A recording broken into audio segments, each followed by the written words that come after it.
Welcome back, everybody. Derrick Soo, your East Oakland advocate. Well, surviving homelessness is not that difficult when you have electricity. And City of Oakland, particularly former Mayor Libby Schaaf, said that I could not tie in or have PG&E connect my temporary power back in 2018. And so I've had solar electricity, and this is my second camp now. My first camp, I didn't have it. I had other means. I had electricity provided by a business, so I didn't need to have a solar generator. But I'm completely off grid. And here's the great thing about being off grid. I have all my electrical needs provided for, and it costs me nothing to uh, PG&E. I've prepaid for all of my energy for the rest of my life by having these solar panels, putting it up in an array. You saw the previous way how I had it temporarily attached to the fence. Well, uh, with this array, I get to take advantage of sunlight from the time that the sun rises early in the morning.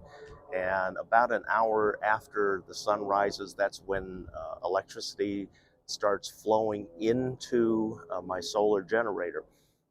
Very small at first. It starts out at about 11 watts. That's what triggers the solar generator to automatically come on. I turn it off at night because I don't have enough storage capacity yet, because I bought a small solar generator. This was a bare minimum for my needs, and this provides 1184 watt hours, so it's very small, not even 1200 watt hours. So what that means is that I could get through the night running the refrigerator and everything else. But in the morning, I'd be probably in about 18 to 20% uh, capacity. So I wouldn't be able to run anything else in the morning until the sun came up, hit the solar panels above me, and re-energized the storage, the battery storage, or was creating a high volume of electricity so that everything was overcome. But anyway, I'm going to give you a little tour about the electrical connection. Okay, as you see, uh, everything's connected on the back side here. Actually, one, two, three, four, five, six. Those are the six panels that are connected right now. And then the last two I'm going to be connecting once I get the adapter purchased at the turn of the month. So all eight will be providing for all the energy uh, for going into my solar generator. But some of you are asking, well, that would supposed to be 800 watts of energy, and my solar generator, if you remember in a previous video, I mentioned that it will only accept up to 500 watts off solar, but up to 1200 watts off of my generator. So the thing about the way some of these connections, line resistance, drops voltage down, and then also drops efficiency down. So these are 23% efficient solar panels. So that's pretty decent for the time. Nominal voltage is 19.2, so it's operating on a 20 volt system, and you add those together and you get a 40 volt system. And so right now what I'm getting input is about 44 volts across six panels. And the thing about electronics, if you know Ohm's law uh, and the formula, the no matter what, the maximum efficiency, if you're running, if these panels were 100% getting 100% of the sun of what they need, you would get 20 volts, 19.5 volts, and 5.5 amps maximum. But because of line resistance and then the way that um, the cabling is, there's you have some line loss, and in this case, it's somewhat substantial because if you look at that, I should be getting 800 watts across all 8 panels maximum, and I never did. Across the 6, the ones that you are currently looking at, I had a maximum of 425 watts of energy being generated at midday. And right now we're at just a little after 11 a.m. in the morning.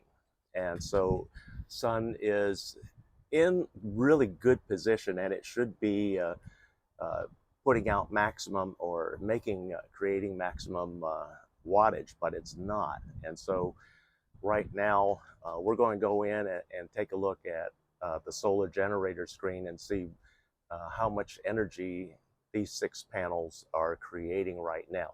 But just so that you know, I've framed this up. This is all going to be all framed in. This is temporary, how the panels are. I'm going to put a deck roof on top of that once next month to enclose all of this, and then clean up the wiring. But this is going to be the electronics room. How I've secured it, you see these standoffs right here that I've attached. And so as I frame everything in and everything gets more stable, I'll be able to remove these standoffs from the fence, and the shed will stand on its own. And I'm going to put a 275 gallon water tank in here also, and that's going to be my water supply and inside of here. But let's go inside and see what these 6 panels are doing. Okay, we're creating just under 400 watts right now, 391 watts incoming. The battery storage is at 57%, and this morning it got to a low of 28%. And the usage right now is 230 watts.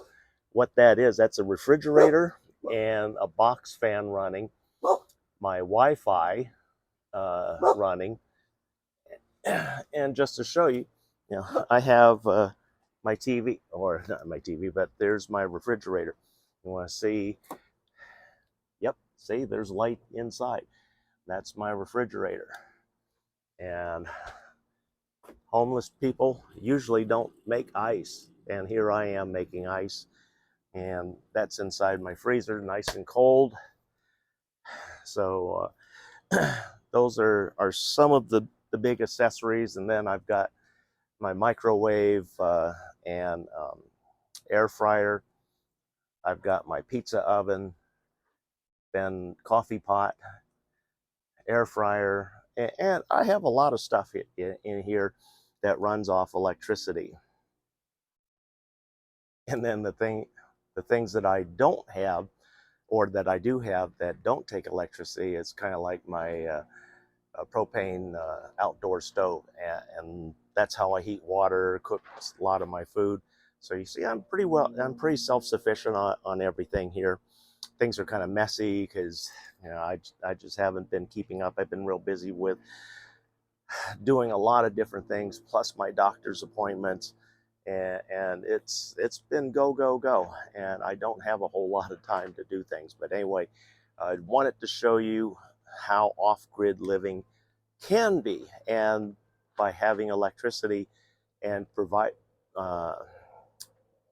creating your own off-grid power, it's a lifesaver. But also, those of you that have homes, apartments, condominiums, You can also take advantage of this too and really cut your electric bills in half. As I'm working with a friend of mine up in Sacramento, I'm helping him with his solar system that he had, and somebody literally ripped him off and put something in his home that doesn't work, number two hasn't been advantageous, and number three, he's been lied to because he's not getting the reduction in his SMUD bill. And up there, it's Sacramento Municipal Utility District SMUD, and so he's tired of paying the $300-400 electric bills, because up there in Sacramento, it's in the summer. He said it'll go actually up to $800 because he has to run the air conditioning so much up there in Sacramento. So we're working on creating a secondary electrical system for his home that will be approved by the city as an emergency or as a standby electrical system. And he can easily, just with throwing two breakers, he can engage the system in a matter of minutes, save himself a tremendous amount of money, get a tax break on the solar components. We're not doing a grid tie. Forget the grid tie. I always tell folks, do not do a grid tie, because that's where while you think you're making money, you're truly not making money, because you're still dependent upon the grid. And if the grid goes down, you're down too. Did you know that? You're down too, even with your solar system, unless you have a way to cut your your grid tie, and separate your home with the system, which you should be able to, and you should have. And that's the only way that you'd have electricity. But then you'd have to have battery. If you don't have a battery, you haven't been storing that energy that you've been supposedly selling to your utility municipal district. Yeah, you could be losing money. And by not having a battery or storage system in the home along with your solar, that's really shooting yourself in the foot, and the opposite, doing the exact opposite of what you should be doing. But like I said, I'm working with some of my friends, and also talking with a new client right now about creating a solar, alternative solar storage system for his home. And that if he wanted to, he can even keep that breaker off from the utility district and just run 100% solar. And here I am, I've run solar, and in the last 3 days, I've only used 30 minutes on my generator. So quite a substantial savings and everything.